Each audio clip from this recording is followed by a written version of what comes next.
నమస్కారం. ప్రేక్షకులందరికీ శుభోదయం.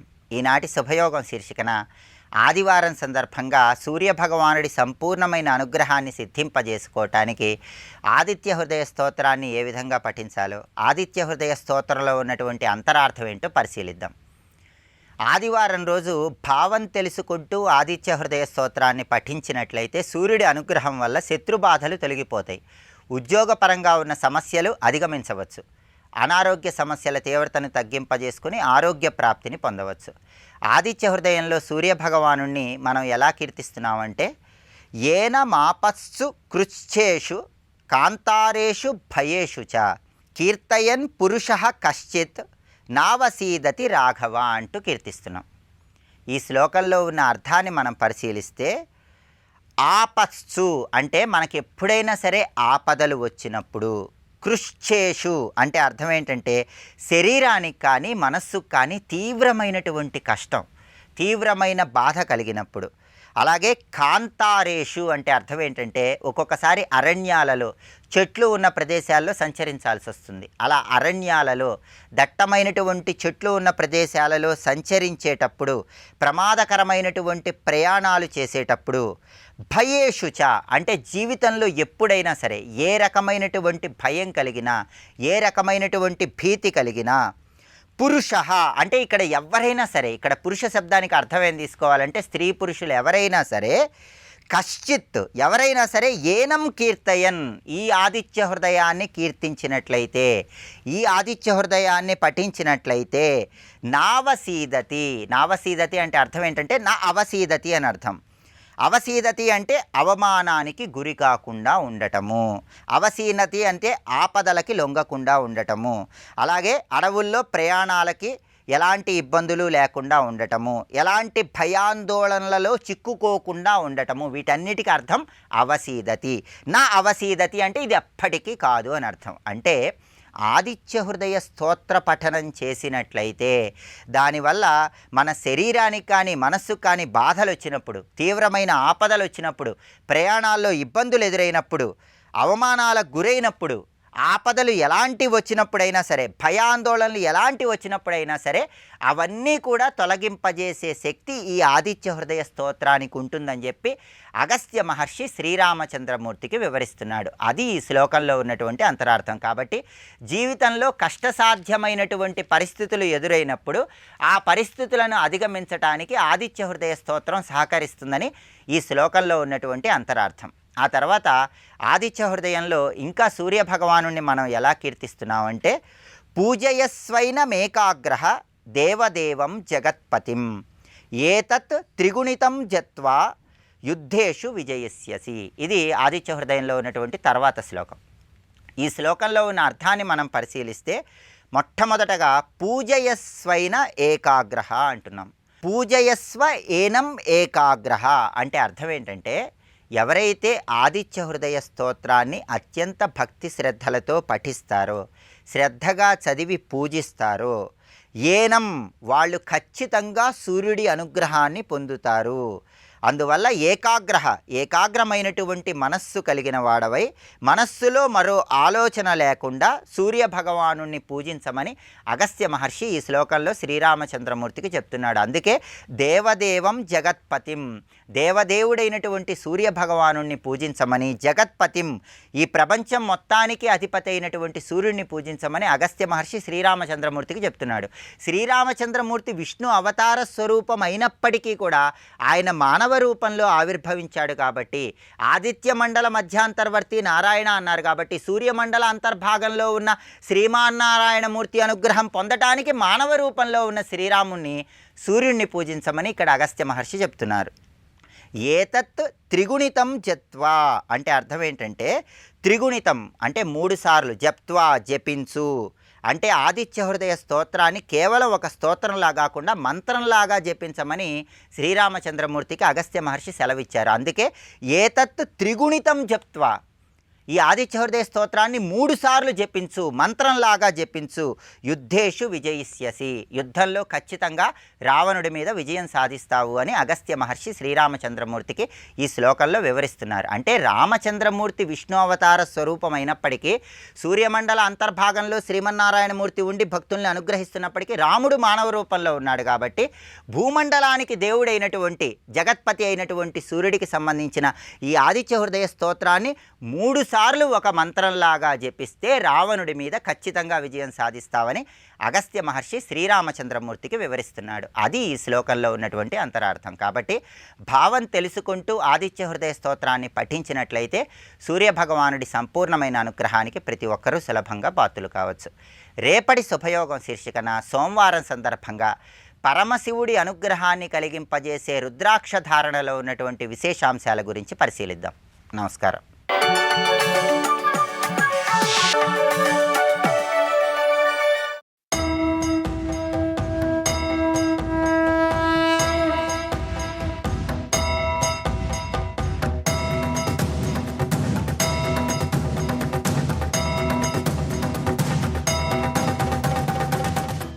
భాగ్యం, దిష్టం, భాగధేయం, అదృష్టం అనే శబ్దములు సామాన్యములు. అంటే ఇవన్నీ ఒకటే భావాలు చెప్తాయి. భాగ్యము, దిష్టము, అదృష్టము, భాగధేయము, ఇవన్నీ భాగ్యం అనే మాట. మన అన్నిటికీ భాగ్యం భాగ్యం అంటాం. భాగ్యాలు 2 రకాలు, సౌభాగ్యం, దౌర్భాగ్యం. 2 భాగ్యాలే. కష్టాలు కలిగాయనుకోండి దౌర్భాగ్యం, సుఖాలు కలిగితే సౌభాగ్యం. కనుక 2 భాగ్యాలే. అంటే పాప కర్మ ఫలం దౌర్భాగ్యమైతే పుణ్యకర్మ ఫలం సౌభాగ్యం అవుతుంది. అందుకే దీన్ని బట్టి ఏం తెలుస్తుంది? భాగ్యము కర్మాయత్తము. అంటే ఏదో చక్కగా పెళ్లి కథ జరుగుతుంది వింటూ ఉంటే మళ్ళీ వేదాంతం మధ్యలో చర్చ, ఎక్కడ పెడితే అక్కడిదే. అందుకే భాగ్యము కర్మాయత్తం. అంతే కదా. భాగ్యం అనివర్తకం, అంటే మనం వదిలించుకుందామన్నా వదలదు, రావాల్సింది వస్తుంది. ఇది తెలిసిపోయింది కదా. అంటే బాగా నాకు అర్థమైంది నాయనా అన్నాడు అనంతుడు. అయితే నేను వెళ్ళి రానా అన్నాడు. అయితే వెంటనే రాజులు అన్నారు, మేము అడిగిన ప్రశ్నకి ఈయనతో నువ్వు చెప్పిన మాటకి ఏదైనా అనుబంధం ఉందా?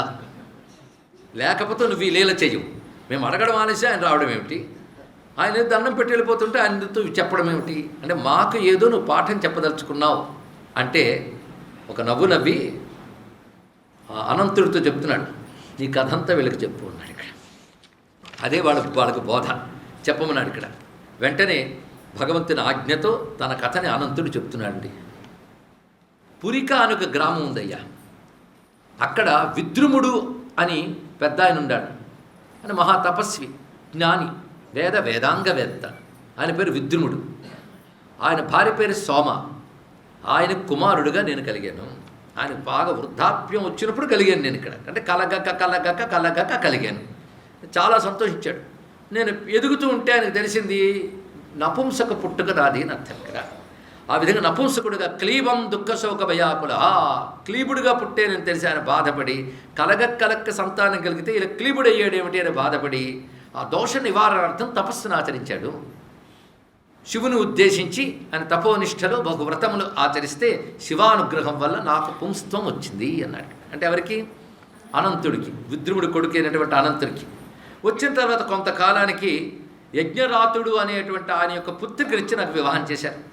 నేను ఆమెను భారీగా పొంది గృహస్థాశ్రమంలో ప్రవేశించి, గృహస్థాశ్రమంలో చేరినప్పుడు సహజంగా లభించే లక్షణం గృహస్థ స్త్రీవశోభవం. ఆమెకు వశుడినే ప్రవర్తించాను. అలా జరుగుతుంటే కొంతకాలానికి మా నాన్న అమ్మ నన్ను చూసి సంతోషించారు. పిల్లవాడు కలిగాడు, తర్వాత ప్రయోజకుడు అయ్యాడు, అది సంతోషం. నాకు సంతానం కలిగారు. ఇలా ఉంటే మా అమ్మ నాన్న మరణించారు కొంతకాలానికి. నేను పితృవియోగం తట్టుకోలేకపోయాను. చాలా బాధ కలిగింది. ఆ పితృవియోగ బాధ, అంతవరకు గృహస్థుణ్ణి కుటుంబంతో పడుతూ ఉన్న నాకు పితృవియోగంతో ఒక బాధ కలిగి ఒక వైరాగ్యం వచ్చింది. అదృష్టవశాత్తు ఆ వైరాగ్యం నాకు విష్ణు భక్తిని కలిగించింది. పిత్రోర్వియోగ తప్తోహం విష్ణు సేవాపరోభవం. ఆ విష్ణు భక్తితో ఉన్నాను. పైగా నాకు తెలుస్తోంది నా పూజకు విష్ణువు సంతోషిస్తున్నాడని. జప పూజ ఇవే చేస్తూ ఉన్నాను.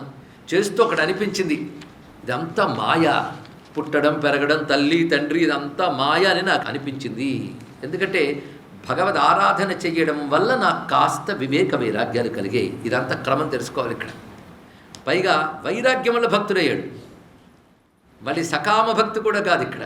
పితృవియోగజనిత వైరాగ్యం చేత విష్ణువు పట్ల భక్తి కలిగినటువంటి ఈయనకు అయం పితేయం మాతేతి మమతాకుల చేత సాం ఒకసారి అలా చేస్తూ ఉంటే ఒక మాట వినబడిందిట, విష్ణువు పలికిన మాట వలె. ఏమిటంటే, నా తండ్రి, నా తల్లి, నా వాళ్ళు అంటూ ఏర్పరచుకున్న మమకారాలన్నీ కూడా మాయా వికారములు సుమా అని బోధ ఇచ్చింది.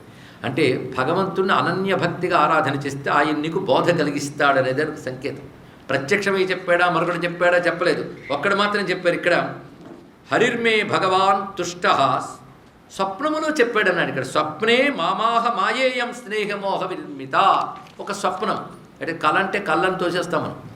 సూక్ష్మ భూమికలో కనబడ్డ ప్రతి వాటికి స్వప్నం అనే వ్యవహారం లోకంలో ఉంటుంది. కానీ భగవద్ దర్శనం స్వప్నంలో కనబడడం కూడా సాధ్యం కాదు, తెలుసుకోండి. స్వప్నంలో భగవంతుడికి సంబంధించిన ఏ అంశం వచ్చినా అది అజీర్తి వల్ల వచ్చే కళలు లాంటివి కావు. ఇంకా తిన్నదరగకపోయినా రోగాలు వచ్చిన కళలు వస్తుంటాయి. కానీ అలాంటి కళల్లో కూడా భగవంతుడు కానీ భగవంతుడికి సంబంధించిన ఏ సంకేతం కానీ వచ్చింది అంటే అది కళ అని తోసేయకూడదు, దాని వెనకాల ఏదో ఉంటుంది అని రామకృష్ణ పరమహంస చెప్పారు. ఇక్కడ స్వప్నంలో కూడా సాక్షాత్కారం దొరకడం కష్టమండి. ఒకసారి గుళ్ళు తిరిగినట్టు ఉంటుంది కానీ లోపల విగ్రహాన్ని చూసింది రాదు. ఒకవేళ వచ్చింది అంటే భగవద్ అనుగ్రహం కలిగిందని అర్థం. ఇక్కడ స్వప్న భూమికలు అంటే ఇది అర్థం. అందుకే స్వప్నంలో విష్ణువు నాతో చెప్పిన మాట చూడండి.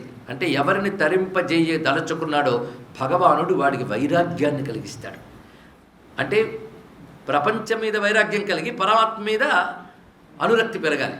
దీని మీద వైరాగ్యం కలిగితే కానీ నిజమైన భక్తి రాదు. దీని మీద ఉందండి, దాని మీద ఉందంటే అది అబద్ధమే ఉంటుంది, అందరి సందేహం లేదు. ఎందుకంటే ఎలాంటి ప్రేమ ఉండాలంటే సమస్త విషయముల మీద సంపూర్ణ విరక్తుడైన వాడే భగవంతుని యందు సంపూర్ణ భక్తి కలవాడవగలడు. ఇది తెలుసుకోవాలి. అది వైరాగ్యం లేని వాడి భక్తి నిలవదు, వైరాగ్యం లేని వాడి జ్ఞానము నిలబడదు అని శాస్త్రం చెప్తారు. ఇక్కడ ఎంత అభ్యాసం ఎన్ని చెయ్యు, వైరాగ్యం లేనప్పుడు మాత్రం భగవంతుని యందు కానీ బ్రహ్మమునందు కానీ మనస్సు నిలబడదు. అంటే భక్తికి జ్ఞానానికి కూడా వైరాగ్యం ప్రధానం. నారాయణాయ కృష్ణాయ గోవిందాయ నమో నమః.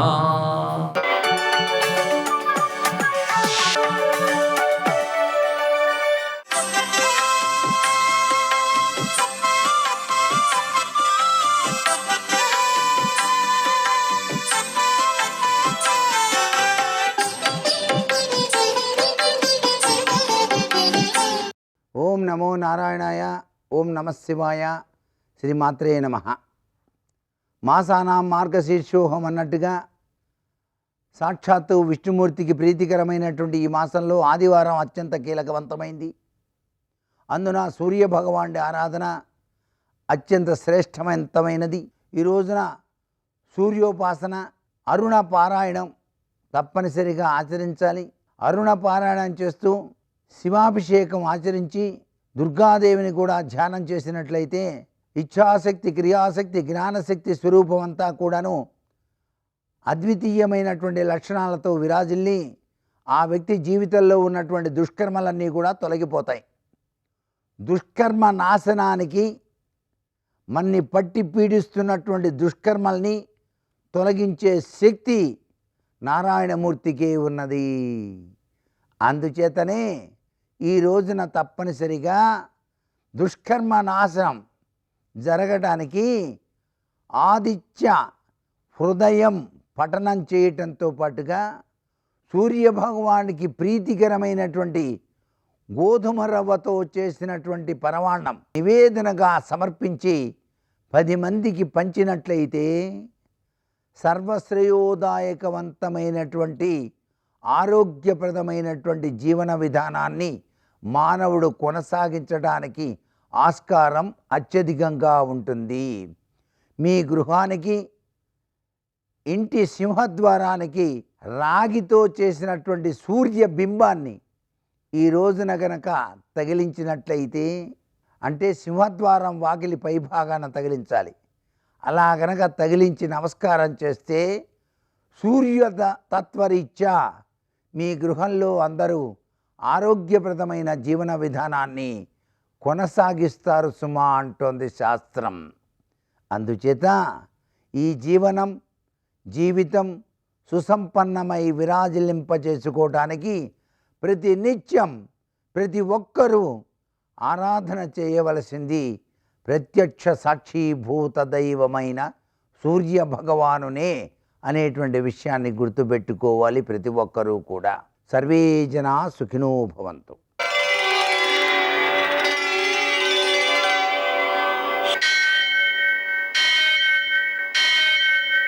సహస్రశీరుషం దేవం విశ్వాక్షం విశ్వశంభువం విశ్వం నారాయణం దేవమక్షరం పరమం పదం విశ్వతః పరమాం నిత్యం విశ్వం నారాయణగుం హరిం విశ్వమేవేదం పురుషస్తద్విశ్వముపజీవతి పతిం విశ్వస్యాత్మేశ్వరగుం శాశ్వతగుం శివమచ్యుతం నారాయణం మహాజ్ఞేయం విశ్వాత్మానం పరాయణం.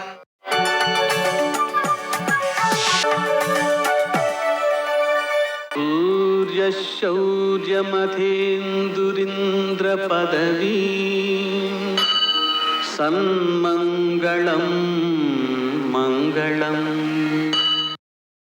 యః కర్తా జగతాం భర్తా సంహర్తా మహసాం నిధి ప్రణమామి తమాదిత్యం బహిరంతస్తమోపహం. నేటి కాలమాన విశేషాలను గమనిద్దాం. స్వస్తిశ్రీ చాంద్రమాన క్రోధినామ సంవత్సరం దక్షిణాయనం హేమంత ఋతువు మార్గశిర మాసం శుక్లపక్షం ఆదివారం. సూర్యోదయం 6:38 సూర్యాస్తమయం 5:38 తిథి సప్తమి ఉదయం 9:42 వరకు. నక్షత్రం శతభిషం సాయంకాలం 4 గంటల వరకు. వర్జం రాత్రి 10:06 నుంచి 11:37 వరకు. దుర్ముహూర్తం సాయంకాలం 4:10 నుంచి 4:54 వరకు. అమృతకాలం ఉదయం 9:02 నుంచి 10:35 వరకు. రాహుకాలం ఆదివారం కాబట్టి సాయంకాలం 4:30 నుంచి 6 గంటల వరకు. అష్టగౌరుకు రీత్యా శుభప్రదమైన సమయం ఉదయం 11 గంటలకి. నేటి విశేషం భానుసప్తమి, అలాగనే నందాసప్తమి, అలాగే కాలభైరవాష్టమి. ఈరోజు కాలభైరవునికి పూజ చేయడం ద్వారా కాశీనగర వాస యోగ్యత లభిస్తుంది, మోక్షం లభిస్తుంది, పాపాలు తొలగుతాయి, కాలభైరవ యాతన తొలగుతుంది. మన సొమ్మును ఇతరులు స్వీకరించేటువంటి మానసిక స్థితి నుంచి వాళ్ళని కాపాడి మన సొమ్ములు మనకు కాపాడబడతాయి. అంటే దొంగతనాలు జరగవు, మోసాలు జరగవు, సైబర్ క్రైములు జరగవు మనం కాలభైరవుని పూజ చేసుకుంటే. ఆ కారణంగా ఆయన్ని పూజ చేసుకోవడం మంచిది. అలాగనే భానుసప్తమి సందర్భంగాను నందాసప్తమి సందర్భంగాను మనం చేసేటువంటి స్నానం కానీ దానం కానీ అక్షయమైన ఫలితాన్ని ఇస్తాయి. మనం ఒకసారి స్నానం చేసి నందాసప్తమి యొక్క ఫలితాన్ని, రెండోసారి స్నానం చేసి భానుసప్తమి యొక్క ఫలితాన్ని పొందవచ్చు. లేదా నందాసప్తమి భానుసప్తమి ప్రయుక్త మహాపర్వణి పుణ్యకాలే తంత్రేణ గంగా స్నానం కరిష్యే అని తంత్రేణ అనే శబ్దాన్ని ఉచ్చరించి స్నానం చేస్తే ఒక స్నానానికి 2 స్నానాల ఫలితం వస్తుంది, అక్షయ ఫలితాలు సిద్ధిస్తాయి. అలాగనే దానం చేసేటప్పుడు కూడా నందాసప్తమి ప్రయుక్త భానుసప్తమి ప్రయుక్త దానం కరిష్యే అని చెప్పి మనం చేసినట్లయితే ఒకసారి చేసిన ఫలితం వస్తుంది. నందాసప్తమి భానుసప్తమి ప్రయుక్త దానం తంత్రేణ కరిష్యే అని సంకల్పం చెప్పినట్లయితే 2 సార్లు దానం చేసిన ఫలితం వస్తుంది, 2 సార్లు కూడా అక్షయ ఫలితాన్ని ఇస్తుంది. ఈ విధంగా మనం పుణ్యాన్ని నిరంతరం పెంపొందించుకునే స్పృహతో ఉన్నట్లయితే జీవితం ఆనందమయంగా ఉంటుంది. కాలక్షేపం కోసం చేస్తూ ఉన్నట్లయితే దానివల్ల పుణ్యం నశించిపోతూ ఉంటుంది. నేటి ఆణిముత్యాలు.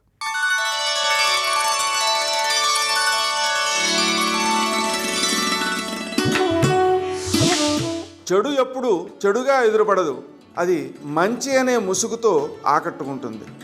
అందులోని సూక్ష్మను గ్రహించి నడుచుకోవడం మనిషి వివేకం.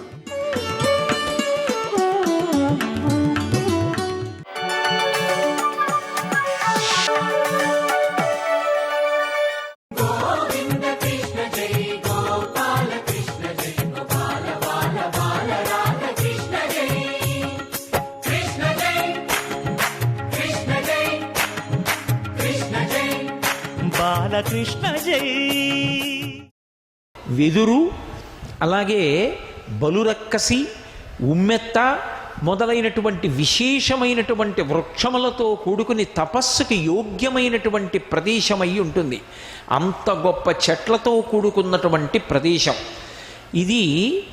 నరసింహుడు వచ్చి ఒక చోట కూర్చుంటే ఎలా ఉంటుందో ఆ రూపాన్ని ఒక భూమిగా భావన చేస్తే అదే నైమిషారణ్యము అని వర్ణించారు. ఎందుచేత అంటే ఎక్కడైనా సరే నరసింహస్వామి కూర్చున్నారు అనేటప్పటికీ మొట్టమొదట చెప్పబడేటటువంటి విశేషణాలు రెండు. కరజ కేసరములు అంటారు. కేసరము అంటే పై శరీరం సింహంలా ఉంటుంది కాబట్టి పెద్ద జూలుతో ఉంటాడు. కరజ అంటే హిరణ్యకశిపుని సంహరించాలి కాబట్టి కర్ర అంటే చెయ్యి, జ అంటే పుట్టినవి, పెరుగుతూ ఉంటాయి, ఖండించేస్తే మళ్ళీ పుట్టి మళ్ళీ పెరుగుతూ ఉంటాయి గోళ్ళు. కరజ కేసరములతో కూడుకున్నటువంటి నరసింహుడు వచ్చి కూర్చుంటే సాకారంగా ఆ రూపాన్ని దర్శనం చేయడం అనితర సాధ్యం. అదంత తేలిక విషయం కాదు. కానీ ఆయనే ఒక భూస్వరూపాన్ని పొందితే అదే నరసింహక్షేత్రం, అదే నైమిషారణ్యం. ఎందుచేత అంటే ఇక్కడ కరజములు కేసరములు ఉంటాయి, వృక్షస్వరూపంగా ఉంటాయి. ఏ విధంగా అంటే ఇక్కడ పొన్న చెట్లు, కానుగ చెట్లు చాలా విశేషంగా కనపడతాయి. ఆ రెండు చెట్లు ఉన్న కారణం చేత ఇది సాక్షాత్ నరసింహస్వరూపమై ఉంటుంది. కేవలము విష్ణు క్షేత్రంగా ప్రకాశించడం కాదు, ఇది చతుర్ముఖ బ్రహ్మగారి యొక్క స్థానమై ఉంటుంది. అందుకే జ్ఞానము కోరుకున్న వారందరూ కూడా నైమిషారణ్యంలోకి ప్రవేశిస్తారు. అందుకే శారదాన్వితమైనటువంటి బ్రహ్మ యొక్క సదనము అన్నారు. చతుర్ముఖ బ్రహ్మగారి ఇల్లు అంటే గృహిణి గృహముచ్యతే, అక్కడ గృహిణి ఉండాలి. చతుర్ముఖ బ్రహ్మగారి గృహిణి శారద సరస్వతి, ఆవిడ ఇక్కడే ఉంటుంది. ఏ రూపంతో ఉంటుంది అంటే ఏడాకుల అరటి చెట్టు రూపంలో ఉంటుందిట. ఏడాకుల అరటి చెట్ల రూపంలో ఈ నైమిషారణ్యమంతటా కనపడుతుంది. ఎక్కడ అవి కనపడ్డాయో అక్కడ అది సరస్వతీ స్వరూపంగా ప్రకాశిస్తోంది అని. అందుచేతని ఇది బ్రహ్మసదనము అన్నారు. కాదు కాదు, ఇది అసలు యజ్ఞోపవీతం వేసుకున్న వాళ్ళందరూ ఏ గాయత్రి మహామంత్రం 3 కాలముల యందు చేస్తారో, ఏ గాయత్రిని గానం చేస్తారో అటువంటి గాయత్రి యొక్క వైభవమంతా, ఆ గాయత్రి స్థానమంతా ఈ నైమిషారణ్యమే అన్నారు. ఎందుకని? చండ్ర చెట్టు రూపంలో ఉంటుంది ఇక్కడ అని. చండ్ర చెట్టు రూపంలో గాయత్రీ పరదేవత ఈ నైమిషారణ్యమంతటా విస్తరించి ఉంటుంది అని. కాబట్టి ఇది గాయత్రీ సదనము, శారదాన్వితమైనటువంటి బ్రహ్మసదనము. కాదు కాదు, ఇది సాంబ సదాశివుని యొక్క సభామంటపము అన్నారు. మీరు బాహ్యంలో అయితే ఒక్క సాంబ సదాశివుని యొక్క స్థానము అంటే కైలాసము అంటాం, నారాయణ స్థానము అంటే వైకుంఠము అంటాం, బ్రహ్మలోకము అంటే సత్యలోకము అంటాం. కానీ ఒక్క నైమిషారణ్యంలో వీళ్ళందరూ గృహిణులతో కలిసి ఉండడం కాదు, సభామంటపాలతో ఉంటారు, సభ తీరుస్తారు. కనుక వాళ్ళని సేవించాలనుకున్నటువంటి మహర్షులైనటువంటి వారందరూ కూడా నైమిషారణ్యానికి చేరుకుంటూ ఉంటారు. అందుకే ఇది సాంబ సదాశివుని యొక్క సభామంటపం. సాంబ సదాశివుడు సా అంబ సదాశివ, సాంబ సదాశివ శివ సభామంటపం కాదు, సా అంబ పార్వతీదేవితో కూడుకున్న సదాశివ ఎప్పుడూ శుభములనిచ్చేటటువంటి పరమశివుని యొక్క ప్రాంగణం ఇది, సభామంటపం. అందుకే ఈ సభామంటపంలోకి ఎవరు చేరుతారు అంటే వహిని, వరుణ, సమీరణ, నంది, అలాగే కుబేర, గాలవ, శాండిల్య, శ్రీవల్లి, జటి, పటల మొదలైనటువంటి మహర్షులు ప్రమదగణములతోటి దేవతలతోటి కూడుకున్నటువంటి సభని తీరుస్తట. సర్వం శ్రీ ఉమామహేశ్వర పరబ్రహ్మార్పణమస్తు. స్వస్తి.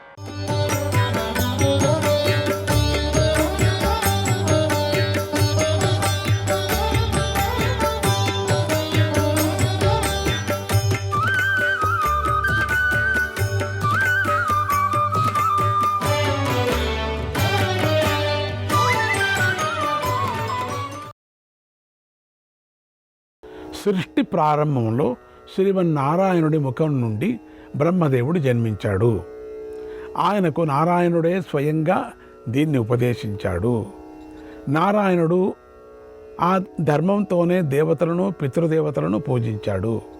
తర్వాత పేనపులు అంటే ఆవు నురుగే ఆహారంగా తీసుకుంటూ తపస్సు చేసుకునే మహర్షులు ఆ ధర్మాన్ని పొందారు. వారి నుండి వైఖానసులు ఆ ధర్మాన్ని పొందారు. వైఖానసుల నుండి సోముకుడు దానిని గ్రహించాడు. అప్పుడు ఆ ధర్మం మళ్ళీ కనిపించకుండా పోయింది. భగవంతుడి నేత్రాల నుండి బ్రహ్మకు ద్వితీయ జన్మం కలిగింది. అప్పుడు బ్రహ్మదేవుడు సోముడి నుండి ఆ నారాయణ స్వరూప ధర్మాన్ని విన్నాడు. తర్వాత బ్రహ్మదేవుడు దీనిని రుద్రుడికి ఉపదేశించాడు. రుద్రుడు కృతయుగంలో వాలకిల్లి ఋషులకు అందరికీ ఈ ధర్మాన్ని బోధించాడు. తర్వాత విష్ణుమాయ వల్ల ఈ ధర్మం మళ్ళీ లోపించింది. తర్వాత భగవంతుడి వాక్కు నుండి బ్రహ్మకు 3వ జన్మ కలిగింది. ఆ సమయంలో సాక్షాత్తుగా నారాయణు నుండియే ఈ ధర్మం ప్రకటమైంది. సుపర్ణుడే ఋషి ఇంద్రియాలనంతా నిగ్రహించి మనోనిగ్రహంతో కఠోరమైన తపస్చేసి పురుషోత్తముడి నుండి ఈ ధర్మాన్ని పొందాడు. సుపర్ణుడు ప్రతిరోజు ఉత్తమమైన ఈ ధర్మాన్ని 3 సార్లు ఆవృత్తి చేశాడు. అందువల్ల ఈ ధర్మాన్ని త్రిసౌపర్ణం అని అంటారు. ఈ ధర్మం ఋగ్వేద పాఠంలో స్పష్టంగా ఉన్నది. సుపర్ణుడి నుండి ఈ సనాతన ధర్మాన్ని వాయుదేవుడు పొందాడు. తర్వాత వాయుదేవుడి నుంచి వికసాశనులైనటువంటి మహర్షులు ఈ ధర్మాన్ని పొందారు. తర్వాత ఉత్తమమైన ఈ ధర్మాన్ని సముద్రుడు పొందాడు. తర్వాత మళ్ళీ ఈ ధర్మం లోకంలో లోపించి నారాయణుడిలో లీనమయ్యింది. ఓ పురుషశ్రేష్ఠ, తర్వాత భగవంతుడి చెవుల నుండి బ్రహ్మదేవుడు 4వసారి జన్మించాడు. అప్పుడు ఈ ధర్మం ఎలా ప్రకటమైందో చెబుతాను విను. శ్రీమన్నారాయణుడు స్వయంగా సృష్టి చేయాలని జగత్తును నిర్మించే సమర్థుడైన వాడెవడా అని ఆలోచించాడు. అలా చింతించే సమయంలో భగవంతుడి చెవుల నుంచి బ్రహ్మ పుట్టాడు. అప్పుడు నారాయణుడు బ్రహ్మతో ఇలా అన్నాడు, నాయనా, ముఖం నుంచి పాదాల వరకు ఉండే నీ అవయవాల నుంచి సమస్త ప్రజలను సృష్టించు. నేను నీకు మేలు చేస్తాను. నీతో తేజస్సును బలాన్ని అభివృద్ధి చేస్తూ ఉంటాను. నువ్వు నా నుండి ఈ సాత్వత ధర్మాన్ని గ్రహించు. దానితో యథావిధిగా కృతయుగాన్ని సృష్టించి స్థాపించు అని చెప్పాడు. తర్వాత బ్రహ్మదేవుడు శ్రీహరికి నమస్కారం చేశాడు. నారాయణుడి ముఖం నుండి ప్రకటమైన ఆరణ్యకము, రహస్యము, సంగ్రహము గల ఆ శ్రేష్ఠ ధర్మాన్ని ఉపదేశంగా పొందాడు. తర్వాత భగవంతుడు ఆయనతో, నువ్వు నిష్కామ భావంతో సమస్త కర్మలను ఆచరిస్తూ ఉండు. యుగధర్మం చక్కగా సాగేలాగా చూడు అని ఆదేశించాడు. తర్వాత భగవంతుడు అజ్ఞానంధకారానికి ఆపల ఉన్న అవ్యక్తమైన తన నివాసానికి వెళ్ళాడు. తర్వాత లోకపితామహుడైనటువంటి బ్రహ్మదేవుడు స్థావర జంగమాత్మకలైనటువంటి సమస్త లోకాలను సృష్టించాడు. తర్వాత ధర్మ ప్రతిష్ఠ కోసం బ్రహ్మదేవుడు స్వారోచిషమనువుకు లోకహితం కోరి ఈ ధర్మాన్ని ఉపదేశించాడు. తర్వాత స్వారోచిషుడు తన పుత్రుడైన శంఖపదుడికి ఈ ధర్మాన్ని ప్రసాదించాడు. ఆ శంఖపదుడు తన ఔరసపుత్రుడు దిక్పాలకులుడు అయినటువంటి సువర్ణాభుడికి దానిని బోధించాడు. తర్వాత త్రేతాయుగంలో ఈ ధర్మం మళ్ళీ అంతర్ధానం చెందింది. రాజా, అప్పుడు బ్రహ్మ భగవంతుడి నాసిక నుండి 5వ జన్మను పొందాడు. శ్రీమన్నారాయణుడు తన ఎదుట ఉన్న బ్రహ్మదేవుడికి స్వయంగా ఈ ధర్మాన్ని ఉపదేశించాడు. తర్వాత ఆయన నుండి సనత్కుమారుడు ఈ సాత్వాత ధర్మాన్ని గ్రహించాడు. సనత్కుమారుడు నుండి వీరణ ప్రజాపతి కృతయుగారంభంలోనే ఈ ధర్మాన్ని పొందాడు. వీరణుడు దీనిని అధ్యయనం చేసి రైభ్యమునికి ఉపదేశించాడు. రైభ్యుడు మహామేధావి, పవిత్రుడు. ఆయన తన పుత్రుడైన కుక్షికి దీనిని ఉపదేశించాడు. అనంతరం ఈ ధర్మం మళ్ళీ అంతర్ధానం చెందింది. తర్వాత అండం నుంచి బ్రహ్మదేవుడు 6వ జన్మను పొందాడు. అప్పుడు బ్రహ్మదేవుడి కోసం ఈ ధర్మం మళ్ళీ నారాయణుని ముఖం నుంచి ఆవిర్భవించింది. ఈ ధర్మాన్ని గ్రహించిన బ్రహ్మదేవుడు విధిపూర్వకంగా ఉపయోగించుకున్నాడు. తర్వాత దీనిని బర్హిషదులు అనే మునులకు ఉపదేశించాడు. ఆ బర్హిషదుల నుండి ఈ ధర్మం సామవేద పారంగతుడైన జ్యేష్ఠుడనే పేరు గల విప్రుడికి లభించింది. జ్యేష్ఠ సామమును ఉపాసించటాన్ని వ్రతంగా పెట్టుకోవటం వల్ల ఆయనకు జ్యేష్ఠ సామ వ్రతుడైన హరి అని అంటారు. ఆ జ్యేష్ఠుడి నుండి అవికంపనుడు అనే రాజుకు అది లభించింది. తర్వాత హరి ఉపదేశించిన ఈ ధర్మం అంతర్ధానమైంది. మళ్ళీ ఓ రాజా, భగవంతుడి నాభి కమలం నుంచి బ్రహ్మదేవుడు 7వ జన్మను పొందాడు. శ్రీమన్నారాయణుడు అప్పుడు బ్రహ్మదేవునికి ఈ కల్పారంభంలో ఈ ధర్మాన్ని ఉపదేశించాడు. శుద్ధ స్వరూపుడైన ఆ బ్రహ్మదేవుడు అందరికంటే ముందుగా దీన్ని దక్ష ప్రజాపతికి బోధించాడు. ఆ తర్వాత దక్షుడు తన జ్యేష్ఠ దౌహిత్రుడు అదితికి, పెద్ద కుమారుడికి ఈ ధర్మాన్ని ఉపదేశించాడు. ఆయన నుంచి సూర్యుడు ఈ ధర్మాన్ని పొందాడు. తర్వాత వివస్వంతుడు, సూర్యుడు త్రేతాయుగారంభంలో మనువుకు సకల జగత్తు యొక్క క్షేమం కోరి మనువు తన పుత్రుడైన ఇక్ష్వాకుడికి దీన్ని ఉపదేశించాడు. ఇక్ష్వాకుడి నుండి ఈ ధర్మం సమస్త లోకాలలోనూ ప్రచారమైంది. రాజా, కల్పాంతరంలో ఈ సాంత్వాత ధర్మం మళ్ళీ నారాయణులో కలిసిపోతుంది. ఈ విధంగా మహత్తరమైన ఈ ధర్మం సనాతన కాలం నుంచి వస్తుంది. దీనిని ఇతరులు తెలుసుకోలేరు. భగవద్భక్తులు దీనిని ఎల్లప్పుడూ ధరిస్తారు. ఈ ధర్మాన్ని తెలుసుకోవటం వల్ల అహింసతో కూడిన ఈ సాత్వత ధర్మాన్ని క్రియారూపంగా ఆచరించటం వల్ల జగదీశ్వరుడైన శ్రీహరి ప్రసన్నుడవుతాడు. భగవద్భక్తులు కేవలం ఒక వ్యూహాన్ని అంటే వాసుదేవుణ్ణి, ఒకప్పుడు 2 వ్యూహాలను అంటే వాసుదేవ సంకర్షణలను, మరొకసారి ప్రద్యుమ్న సహితమైన 3 వ్యూహాలను, మరొకసారి అనిరుద్ధ సహితమైన 4 వ్యూహాలను ఉపాసించటం కనిపిస్తూ ఉంటుంది. ఓ రాజా, గురుదేవుల కృప వల్ల నాకు తెలిసిన అనన్య భక్తి రూపమైన భక్తి ధర్మాన్ని నీకు చెప్పాను. అపవిత్రమైన అంతఃకరణం గలవారికి ఈ ధర్మం తెలీదు. ఓ కురునందన, భగవంతుడు అనన్య భక్తులు లభించరు కదా. అలాంటి వారు కొద్దిమందే ఉంటారు. సర్వభూతాలకు మేలు కలగాలని కోరుకునేవారు, ఆత్మజ్ఞానం గలవారు, అహింసా వ్రతాన్ని పాటించేవారితో ఈ జగత్తు నిండిపోతే కృతయుగమే ఏర్పడుతుంది కదా. ఎక్కడ కోరికలతో కూడిన కర్మలు జరగవు. కోరికలు లేకుండానే నిష్కామంగా కర్మలు ఆచరించడం జరుగుతుంది. ఓ రాజా, ఈ విధంగా మా గురువుగారైన వ్యాసుల వారు శ్రీకృష్ణ భీష్ములు వింటూ ఉండగా మహర్షుల సమీపంలో ధర్మరాజుకు ఈ ధర్మాన్ని ఉపదేశించారు. పూర్వం మహాతపస్వి అయినటువంటి దేవర్షి అయిన నారదుడు దీనిని మా గురువైనటువంటి వ్యాసుడికి తెలిపారు. శ్రీమన్నారాయణుడి ఆరాధనలో లీనమైన అనన్య భక్తులు పరబ్రహ్మ స్వరూపుడైన అచ్యుతుడినే పొందుతారు. కృష్ణయేవహి లోకానాం భావనో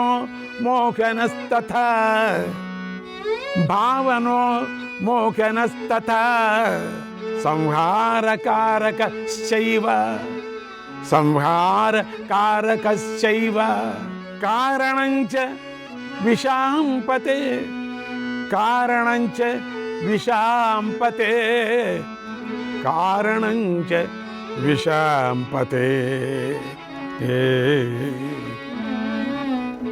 ఓ రాజా, శ్రీకృష్ణ పరమాత్మయే సకల లోకాలను సృష్టించేవాడు, పాలించేవాడు, సంహరించేవాడు, కారణభూతుడు. కనుక నువ్వు ఆయననే భక్తితో సేవించు అన్నాడు వైశంపాయన మహర్షి. శ్రీకృష్ణాయ పరమాత్మనే నమః. 349వ అధ్యాయం. జనమేజయుడు వైశంపాయన మహర్షిని ఇలా అడిగాడు. ఓ బ్రహ్మర్షి, సాంఖ్యం, యోగం, పంచరాత్రం వేదాలలోని ఆరణ్యక భాగాలనే 4 విధాలైన జ్ఞానాలు సమస్త లోకాల్లో ప్రచారమవుతున్నాయి కదా. అయితే ఇవన్నీ ఒకే లక్ష్యాన్ని బోధిస్తున్నాయా, లేదా భిన్నమైనటువంటి లక్ష్యాల గురించి చెబుతున్నాయా? నా ఈ ప్రశ్నకు సమాధానాన్ని చెప్పండి. వీటి ప్రవృత్తిని కూడా క్రమంగా చెప్పండి అని కోరాడు. వైశంపాయన మహర్షి ఇలా చెప్పాడు. ఓ రాజా, సత్యవతీదేవికి యమునా తీరంలో ఉన్న ద్వీపంలో పరాశర మునితో సమాగమం జరిగింది. అప్పుడు ఆమె బహు విషయాలు తెలిసినవాడు, ఉదారుడు అయిన మహర్షిని కన్నది. అజ్ఞాన అంధకారాన్ని పటాపంచలు చేసేవాడు, జ్ఞానసూర్యుడు, గురువు అయినటువంటి వేదవ్యాసుడికి నమస్కారము. ఓ రాజా, ధర్మాత్ముడైన మా గురువు వ్యాస మహర్షి తపోనిధి జ్ఞాననిష్ఠుడు. మొదట ఆయన వేదార్థ జ్ఞానాన్ని పొందాలనేటువంటి కోరికతో ఆయన హిమాలయ శిఖరం మీద తపస్సు చేశాడు. తర్వాత ఆయన మహాభారతాన్ని రచించి తపస్సు చేసి అలసిపోయాడు. ఆ రోజుల్లో మహామేధావి అయిన గురువుగారి శిష్యులమైన మేము 5గురము ఆయనతో ఉండి ఆయనకు సేవలు చేశాం. సుమంతుడు, జైమిని, పైలుడు, 4వ వాడైన నేను అంటే వైశంపాయనుడు, శుకుడు, ఈ 5 గురువుల శిష్యుల చుట్టూ గల వ్యాస మహర్షి హిమత్పర్వతం మీద భూతగణాలతో చుట్టుముట్టుబడిన శివుళ్లాగా శోభించాడు. అక్కడ వ్యాస మహర్షి సాంగాలైన వేదాలను, మహాభారతార్థాన్ని ఆవృత్తి చేస్తూ శిష్యులు అందరికీ పాఠం చెబుతూ ఉన్నాడు. అప్పుడు మేము గురువు గారిని సేవిస్తున్నాం. ఒకరోజున మేము మాటల సందర్భంలో వ్యాస మహర్షిని వేదార్థాలు, మహాభారతార్థాలు, శ్రీమన్నారాయణ నుండి ఆయన జన్మ వృత్తాంతాన్ని చెప్పమని అడిగాం. అప్పుడు తత్వవేత్త అయినట్టు వ్యాస మహర్షి మొదట మాకు వేదాల అర్థాన్ని, తర్వాత మహాభారత అర్థాన్ని చెప్పారు. ఆ తర్వాత నారాయణ నుండి తాను జన్మించానని తన కథను చెప్పారు. ఓ ద్విజులారా, ఋషి సంబంధమైనటువంటి ఈ ఉత్తమమైన కథను వినండి. చాలా పూర్వకాలంలో జరిగిన ఈ వృత్తాంతాన్ని తపప్రభావంతో నేను తెలుసుకున్నాను. సప్తమ కల్పం ప్రారంభమయ్యే సమయంలో 7వసారి బ్రహ్మదేవుడు జన్మించినప్పుడు శ్రీహరి మొట్టమొదట తన నాభికమలం నుంచి బ్రహ్మదేవుణ్ణి పుట్టించాడు. అంటే ఎన్ని కల్పాలు చూడండి, ఎన్ని యుగాలు, ఎన్ని కల్పాలు. ఆ బ్రహ్మదేవుడితో భగవంతుడు ఇలా అన్నాడు, ఓ బ్రహ్మ, నువ్వు నా నాభీకమలం నుండి ప్రజాసృష్టి చేయటానికి జన్మించావు. నువ్వు ఈ పని చేయటంలో సమర్థుడవు. జడాలు, చేతనాలు అయినటువంటి నానావిధ సంతానాన్ని సృష్టించన్నాడు. అప్పుడు బ్రహ్మదేవుడు చింతతో పీడించబడ్డాడు. సృష్టి చేయటానికి ఇష్టపడలేదు. శ్రీహరికి నమస్కారం చేసి ఇలా అన్నాడు, ఓ దేవా, ప్రజాసృష్టి చేయటానికి నాకు శక్తి లేదు, సృష్టి విషయ జ్ఞానం నాకు లేదు, కాబట్టి నీకు ఇష్టమైనది చెయ్యి అన్నాడు. వెంటనే శ్రీహరి బుద్ధిని గురించి ఆలోచించాడు. ఆయన అలా చింతించడంతోనే బుద్ధి ఆకారాన్ని ధరించి భగవంతుడి దగ్గరకు వచ్చింది. ఇతరులకు ఎవ్వరికీ వశం కాని నారాయణుడు స్వయంగా ఆ బుద్ధిని తన యోగశక్తితో జత కలిపాడు. తర్వాత నారాయణుడు బుద్ధితో ఇలా అన్నాడు, ఓ బుద్ధి, నువ్వు ప్రపంచ సృష్టి అనే ఇష్టమైన పనిని చేయటానికై బ్రహ్మలో ప్రవేశించన్నాడు. బుద్ధి వెంటనే పరమాత్మ ఆదేశాన్ని పాటించింది. త్వరగా బ్రహ్మలో ప్రవేశించింది. బ్రహ్మదేవుడు అప్పుడు సృష్టి జ్ఞానం కలవాడయ్యాడు. ఆయన శ్రీహరి ప్రేమగా చూసి, నువ్వు ఇప్పుడు నానా విధాలైన ప్రజాసృష్టి చెయ్యి అని అన్నాడు. బ్రహ్మ సరే అని శ్రీహరి ఆజ్ఞను పాటించాడు. ఆయన ఒక్క క్షణంలో తన ధామానికి వెళ్ళి స్వీయ ప్రకృతిని పొంది ఏకమైపోయాడు. తర్వాత కొంతకాలానికి భగవంతుడి మనస్సులో ఇంకొక ఆలోచన వచ్చింది. పరమేష్టి అయిన బ్రహ్మ ఈ ప్రజాసృష్టిని మాత్రమే చేశాడు. కానీ ఈ భూమి దైత్యులు, దానవులు, గంధర్వులు, రాక్షసులు సమూహాల భారంతో కృంగిపోతూ పీడించబడుతోంది. బలవంతులైన దైత్య, దానవ, రాక్షసులు ఎంతోమంది ఈ భూమి మీద జన్మించి మహత్తరమైన తపస్చేసి గొప్ప వరాలను పొందుతారు. తర్వాత వరదానంతో గర్విస్తారు. దేవతలను, మహర్షులను బాధిస్తారు. కాబట్టి ఇప్పుడు నేను భూమిపై క్రమంగా అనేక అవతారాలను ధరిస్తాను. ఈ భూభారాన్ని తగ్గిస్తాను. పాపాత్మలను శిక్షించటంతోనూ, పుణ్యాత్మలను రక్షించటంతోనూ భూదేవికి భారం తగ్గుతుంది. పాతాళంలో ఆదిశేషుని రూపంతో ఉండి నేనే ఈ భూమిని ధరిస్తున్నాను. నేను ధరించటం వల్లే ఈ భూమి సంపూర్ణమైన ఈ చరాచర జగత్తును ధరిస్తుంది. కనుక నేను అవతారాలు ధరించి ఈ భూమిని తప్పకుండా రక్షిస్తాను అని భగవంతుడు ఆలోచించాడు. జగత్తు కోసం అవతారాలు గ్రహించడానికి తన అనేక స్వరూపాలను సృష్టించుకున్నాడు. అంటే వరాహం, నారసింహం, వామనం, మానవ రూపాలను స్మరించాడు. చెడు మార్గంలో నడిచే దైత్యులను ఈ అవతారాలతో సంహరించాలి అని ఆయన నిశ్చయించుకున్నాడు. తర్వాత జగత్తును సృజించే శ్రీహరి భోహో అనే శబ్దంతో సకల దిక్కులు ప్రతిధ్వనించేలాగా వాక్కును ఉచ్చరించాడు. దీనివల్ల అక్కడ సారస్వతుడు ఆవిర్భవించాడు. సరస్వతి వల్ల అంటే వాక్కు వల్ల జన్మించాడు కనుక ఆ పుత్రుడికి అపాంత రతముడు అని పేరు వచ్చింది. ఆ అపాంత రతముడికి భూత భవిష్యత్ వర్ధమానాలు అనే 3 కాలాల్లో జరిగేది తెలుసు. అతడు సత్యం పలుకుతాడు, దృఢంగా వ్రతాలను నియమాలను పాటిస్తాడు. ఆ పుత్రుడు శిరస్సు నుంచి శ్రీహరి ఎదుట నిలబడ్డాడు. అప్పుడు శ్రీహరి అతడితో ఇలా అన్నాడు, ఓ బుద్ధిమంతులలో శ్రేష్ఠుడా, వేదాలను వ్యాఖ్యానించటానికి నీవు రుక్, సామ, యజురాది వేదాలను విడివిడిగా చేయాలి. కాబట్టి ఓ ముని, నా ఆజ్ఞను పాటించు, ఇది నా మాట అన్నాడు. అప్పుడు అపాంతరతముడు స్వయంభువ మన్వంతరంలో భగవంతుడి మాటను పాటించి వేద విభాగం చేశాడు. అప్పుడు శ్రీహరి ఆ ముని చేసిన ఈ పనికి, ముని చేసిన తపస్సుకు, యమ నియమాలకు సంతోషించి ఇలా అన్నాడు, నాయన, నువ్వు ఇలా అన్ని మన్వంతరాల్లో కూడా ధర్మ ప్రవర్తుడు అవుతావు, ఎల్లప్పుడూ నిశ్చలుడు, అజయుడు అవుతావు. ద్వాపర కలియుగాలు సంధికాలంలో భరతవంశంలో కురువంశ క్షత్రియులు కలుగుతారు. గర్వించిన ఆ రాజులు ఈ భూమిలో విఖ్యాతులవుతారు. నీ వల్ల పుట్టిన ఆ వంశంలో పరస్పరం నాశనం చేసుకోవటం కోసం వారి మధ్య విభేదం పుడుతుంది. నీ ప్రమేయం లేకుండానే వారి మధ్య యుద్ధం జరుగుతుంది. ఆ కాలంలో కూడా నువ్వు తపోబల సంపన్నుడవు అవుతావు. వేదాన్ని అనేక విభాగాలుగా చేస్తావు. ఆ సమయంలో కలియుగం రాగా నువ్వు నీలం రంగు గలవాడవుతావు. నువ్వు నానా విధాలైన ధర్మాలకు ప్రవర్తకుడవు, జ్ఞానదాతవు, తపస్వి అవుతావు. కానీ రాగ విముక్తుడివి మాత్రం కాలేవు. నీ కుమారుడు మాత్రమే శివానుగ్రహం వల్ల విరాగి అయి పరమాత్మ స్వరూపుడవుతాడు. ఈ నా మాట వ్యర్థం కాదు, సత్యం. వశిష్ఠుడు విప్రుల చేత బ్రహ్మమానస పుత్రుడుగా పిలువబడతాడు. ఆయన మహామేధావి, తపోనిధి, సర్వశ్రేష్ఠుడు, సూర్యుడిని మించిన తేజస్సుతో ప్రకాశిస్తూ ఉంటాడు. ఆయన వంశంలో మహాప్రభావం కల పరాశర మహర్షి జన్మిస్తాడు. ఆ మహర్షియే నీకు తండ్రి అవుతాడు. పుట్టింటిలో ఉండేటువంటి ఒక కన్యకు ఆ పరాశర మహర్షి వల్ల నువ్వు జన్మిస్తావు కనుక నిన్ను లోకం కానీనుడు అని పిలుస్తారు. భూత వర్తమాన భవిష్యత్ కాలాల్లోని సర్వ విషయాల్లో గల నీ సంశయాలన్నీ నశిస్తాయి. పూర్వం గడిచిపోయిన సహస్ర యుగాల గల కల్పాలు కూడా నా ఆజ్ఞ వల్ల నువ్వు చూస్తావు. తపోబలం కలవాడు అవుతావు. ఇక ముందు కలగబోయే అనేక కల్పాలు కూడా నీకు కనిపిస్తాయి.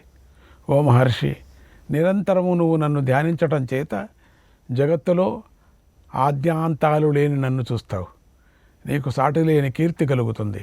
నాయన, సూర్యపుత్రుడైన శని మన్వంతరాన్ని పాలిస్తూ మహామను పదవిలో ఉన్నప్పుడు నా అనుగ్రహంతో నువ్వే ఆ మన్వంతరంలో ముఖ్యుడు అవుతావు. నారాయణ నారాయణ, ఇందులో సందేహం లేదు. శ్రీకృష్ణాయ పరమాత్మనే నమః.